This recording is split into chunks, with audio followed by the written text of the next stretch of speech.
Good morning, this is Hector Vladimir. Today is the 11th of April 2025. I'd like to discuss today's headlines for electric vehicles around the world and here in the United States. The top story that I'd like to discuss first is from Cox Automotive Inc. on the internet. It is about electric vehicle sales, and it says U.S. electric vehicle sales increased more than 10% year over year in quarter one. And GM drives EV growth while Tesla declines. That is from just 18 hours ago, according to this website here, Cox Automotive. And it says nearly 300,000 new electric vehicles were sold in the first quarter of 2025 in the US, according to the latest report from Kelley Blue Book, an increase of 10.6% year over year, despite many obstacles. And what you may have read elsewhere. Electric vehicles sales continue to grow at a healthy pace in the US market, roughly 7.5% of total new vehicle sales in the first quarter were electric vehicles, an increase from 7% a year earlier. It also says the latest numbers show that growth in the EV market is anything but uniform. New models from Acura, Audi, Chevrolet, Honda, Porsche, to name a few, are helping drive higher sales. At the same time, established products declined noticeably as automakers shift market strategy.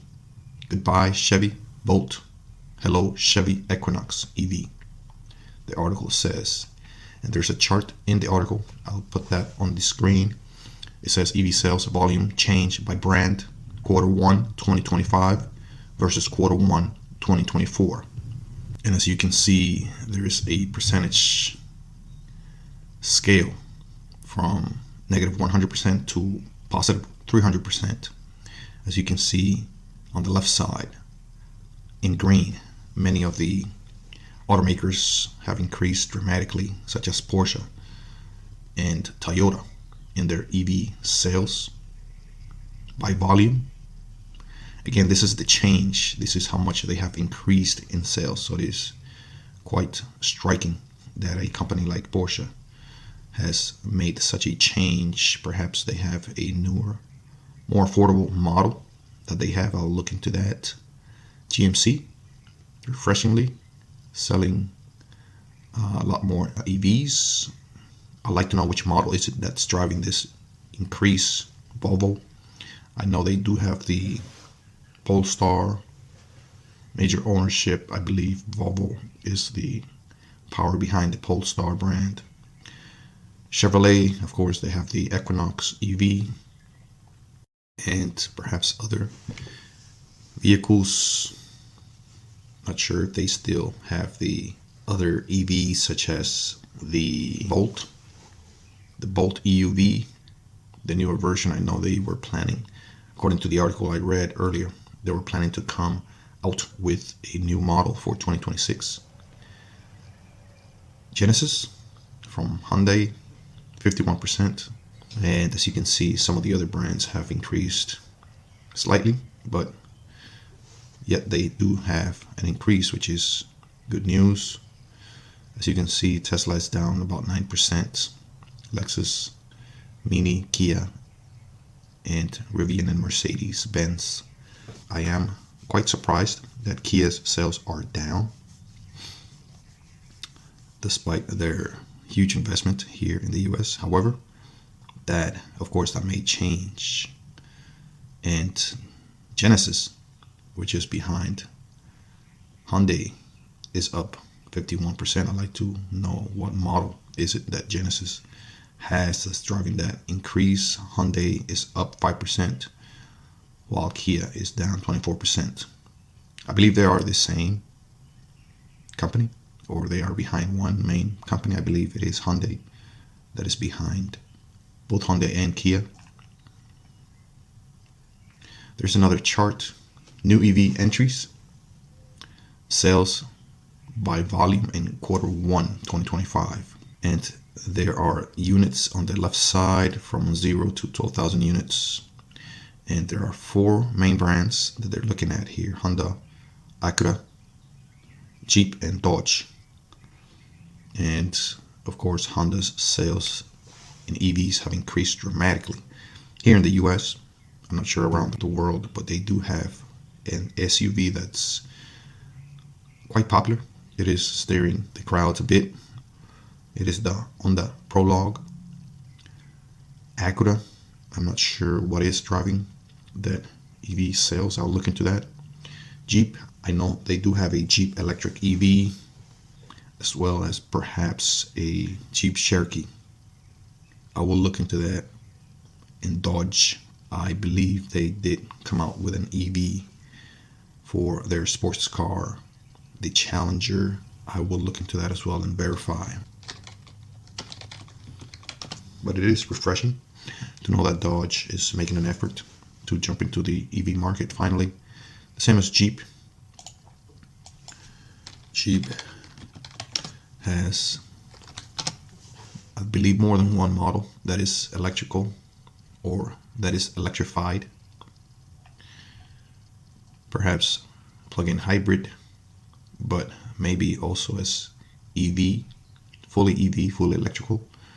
I believe they call it 4 times E instead of 4x4, 4xe. That would be 4xe. It says here in the AI overview, Jeep is expanding its lineup with electric vehicles, currently offering the Wrangler 4 times E or 4xe and the Grand Cherokee 4xe as plug-in hybrids. They are in fact plug-in hybrids and not necessarily fully electric. The Wagoneer S is a first all-electric SUV, and the Recon EV, which is expected soon. So quite commendable effort there by Jeep, which I believe is under the umbrella company Stellantis. The other headline I'd like to discuss about electric vehicles is from 6ABC in Philadelphia. It says electric cars news, more drivers embracing EV and hybrid plug-in vehicle technology, driving into the future. That is from about 13 hours ago from now, and it is again from Philadelphia, WPVI. We'll continue our Driving into the Future series with data surrounding electric vehicles. The Action News data team took a deep dive into the numbers to learn where people are embracing the emerging technology in our viewing area. Roughly 20% of all new vehicle purchases are electric vehicles or hybrids, and many experts say that figure is expected to grow. When it comes to EVs, think of the computer boom in the 80s. Now that many people seemingly can't function without their mobile devices. You can't question the technology, that's fine. But at the same time, you have to be aware that it's happening whether you want it or not, said Dan Reed with the Community College of Philadelphia. Tracking PennDOT's or Pennsylvania's Department of Transportation figures, in 2024, Montgomery County led the way in more than 17,000 registered EV or plug-in hybrid vehicles. That was followed by Philadelphia with roughly 13,500 and Bucks County with nearly 12,000 vehicles. In South Jersey, such as in Mercer, Camden, and Burlington County, vehicle owners are leading the way in our area. And for customers, vehicle options are growing exponentially. It's a big deal when the top 3 selling vehicles, bar none, not just pickups, but top 3 selling vehicles have electric variants, said automotive expert Nick Grzewski. So quite interesting article there from 6ABC Action News from Philadelphia. The last headline I'd like to discuss is from Reuters.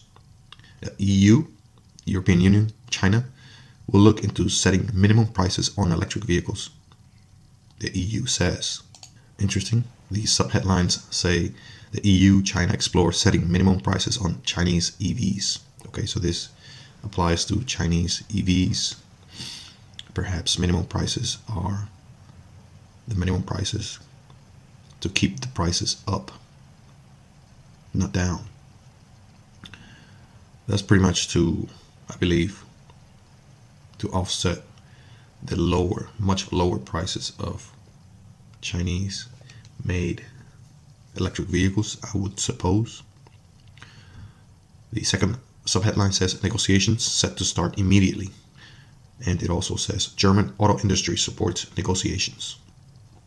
So I believe these are a form of protectionism, of course, to protect the European electric vehicle industry, especially that of Germany, which is, I believe, the larger of the nations there, with the larger electric vehicle manufacturing capability, of course, with brands like Volkswagen, Mercedes-Benz, and also BMW, among others. Yes, there are several other French and Italian and even Spanish automakers embracing EVs, of course, with Renault, Fiat coming to mind, but Germany, of course, will be the most willing to begin those discussions immediately because, of course, they're trying to survive the major and global shifts in the entire industry. It says Berlin, April 10th. The European Union and China have agreed to look into setting minimum prices of Chinese-made electric vehicles instead of tariffs imposed by the EU last year, a European Commission spokesman said on Thursday. So according to that first paragraph, I pick up that the Chinese may benefit from this. So they may also be willing to enter these negotiations because it may be beneficial.